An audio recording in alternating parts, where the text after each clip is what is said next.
Hey, how many of us have been to Plymouth Rock? All right, you put your hands down now. Did you ever see the Massasoit Statue that overlooks the rock and Plymouth Harbor? That masterpiece was fashioned right here in Arlington and was sculpted by Arlington's own Cyrus Dallin. It was completed 103 years ago to mark the 300th anniversary of the Pilgrims' Landing. Want to know more about its history? To tell us all about it, here's Cyrus Dallin Museum Board President now, Geri Tremblay.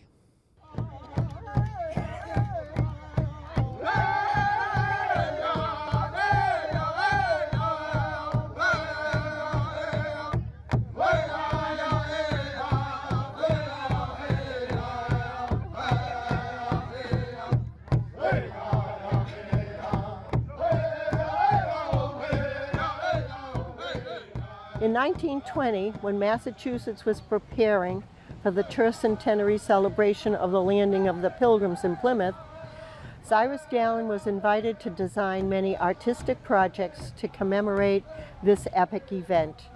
With coins, medals, statues, and monuments, Dallin memorialized the 300th anniversary, 1620 to 1920, of the Pilgrims' arrival on the New England coast, and their association with Massasoit yellow feather sachem of the Wampanoags.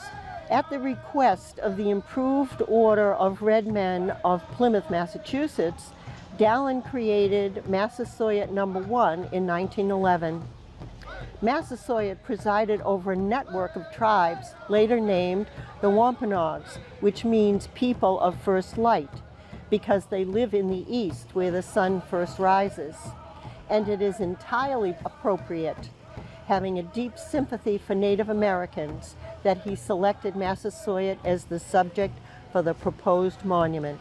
Massasoit was born around 1590 in the village of Poconoket, near Bristol, Rhode Island. On March 22, 1621, Massasoit was able to communicate with the Pilgrims from England and Holland through Squanto. His full name was Tosquantum, who had been kidnapped to Britain, where he learned English before his return. This first study of the native chief, clothed in animal skins and leggings with unbraided hair, was suggested by Arthur Lord, president of the Pilgrim Society. However, Edward Winslow of the Mayflower had described Massasoit in his journal when the Pilgrims first met him. In his person, he is a very lusty man, in his best years, an able body, grave of countenance, spare of speech, in his attire little or nothing differing from the rest of his follows, only in the great chain of white bone bead around his neck, and at it, behind his neck, hangs a little bag of tobacco, which he drank and gave us to drink. His face was painted with a sad red like Murray, and oiled both head and face, that he looked greasily. All his followers likewise were in their face, in part or in whole painted, some black, some red, some yellow, some white, some with crosses and other antique works. Some had skins on them, some naked, all strong, tall, all men of appearance. He had in his bosom, hanging on a string, a great long knife. He marveled much at our trumpet, and some of his men would sound it as well as they could. The Marquette of Massasoit No. 1 was accepted by the order as the monument for Coles Hill, overlooking Plymouth Rock and Harbor. Fundraising was begun in 1915 with the image of the statue on brochures and coins. Work on the statue was stalled by World War I, but after the war, the Order of Red Men asked Dallin to fulfill his contract. He decided to replace many of his original details. Dallin explains the reason for this new design. I was wanting a model and happened to be calling upon John Singer Sargent, who was at work on his decorations for the art museum. I spoke of the matter. Why not use my model, he said, in the afternoon, since I use him only in the forenoon. So that is what we did. The model was Apollo in the forenoon and Massasoit in the afternoon. The monumental 9-foot bronze was installed on Coles Hill, Plymouth in 1921. It is set on a huge boulder and overlooks Governor Bradford, Plymouth Rock, and the Atlantic Ocean. In addition to the heroic statue in Massachusetts, copies of the sculpture in bronze are in front of the State House in Salt Lake City, the Museum of Art in Springville, and Brigham Young University in Provo, Utah. An epitaph to Massasoit Statue was dedicated in 2017 above his remains on Burrs Hill, Warren, Rhode Island. It reads, "While memories of this land sparks the fires of his spirit, let the smoke rise in prayerful respect to Wampanoag Massasoit Statue Yellowfeather, esteemed leader of the Wampanoag Nation. His vision and 1621 treaty upheld 54 years of peace with early English settlers." As Dallin worked on Massasoit II, the Tercentenary Commission requested a figure of Governor William Bradford, the Pilgrim leader of Plymouth Colony. Dallin constructed a 25-inch model which was approved by the commission, but only cast into bronze posthumously in the late 20th century. This statue stands at the foot of Coles Hill. Plasters of Bradford are on view at the Pilgrim Hall Museum in Plymouth and the Cyrus Dallin Art Museum in Arlington, Massachusetts. During the same period, Dallin designed many coins and medallions. One of his best known is the silver Pilgrim half-dollar.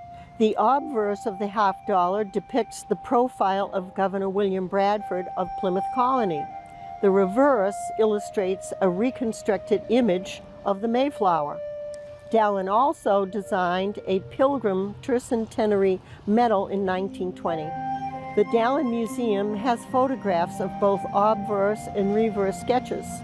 The reverse, treaty with Massasoit, is preserved in plaster at the Dallin Museum. It commemorates March 22, 1621, when Massasoit signed a peace treaty with Governor William Bradford and Plymouth Colony. This agreement, never broken during the lifetimes of these two leaders, was important because it showed a spirit of cooperation and mutual protection. In keeping with the agreement, the Wampanoags taught the settlers basic survival skills in farming, hunting, and fishing. The Pilgrims learned how to plant the three sisters, corn, squash, and beans, how to make traps for fish and lobster, and how to dig for quahogs and other shellfish, and how to hunt deer and small game for food and clothing. With Tercentenary anniversary festivities in full swing, Dallin completed another Herculean task. While visiting Plymouth Rock, Massachusetts Governor Calvin Coolidge asked Dallin to repair cracks and missing sections which had been subject to age, tourists, and weather. Dallin, the stonemason, repaired the rock, which memorialized the location where the Pilgrims first landed in Plymouth.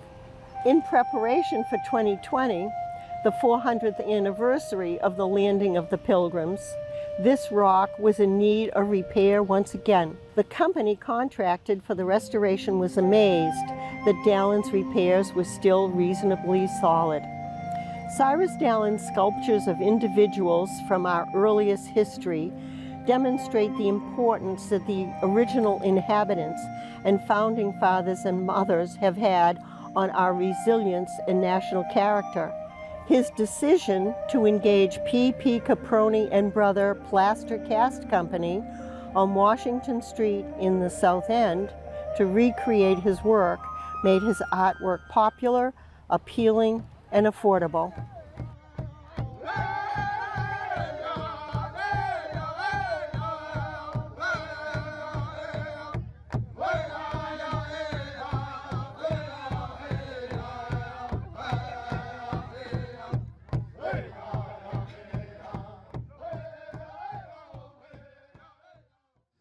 Personally, I didn't know that Cyrus Dallin was called upon to mend the iconic Plymouth Rock. Who knew that? All those years ago.